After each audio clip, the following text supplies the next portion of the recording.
wameshtakiwa wapi.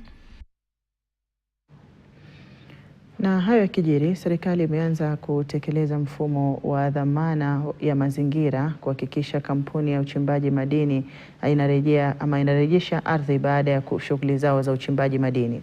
Katibu wa Wizara ya Madini Harry Kimtai amesema kampuni zote ni sharti ziweke dhamana kabla ya kupewa leseni, fedha ambazo zinatumika kurekebisha mazingira iwapo yatashuhudiwa kuwa yameharibika.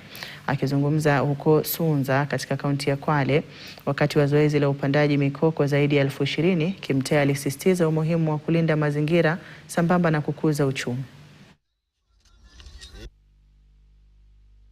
Wale wachimba migodi ile kazi wamefanya kwa sehemu ambao walikuwa wametoa madini, imetupatia kujua kwamba kumbe unaweza ukatoa madini na urudishe shamba iwe vile ilikuwa iko. Tena kwa sababu wanaendelea kupanda miti, watakuwa sehemu hii kwa miaka 15 zijazo, licha ya kwamba walimaliza kutoa madini, lakini wataendelea kukaa sehemu hii mpaka wakisha kwamba wamerudisha ardhi ile vile ilikuwa hapo awali. Hapa hivi tumeweza kushirikiana na wizara hapa kuona kwamba tuko na miti ya kupanda, na vile pia amesema upanzi wa miti utaanza leo, utaendelea kesho mpaka ile miche 20,000 ishe.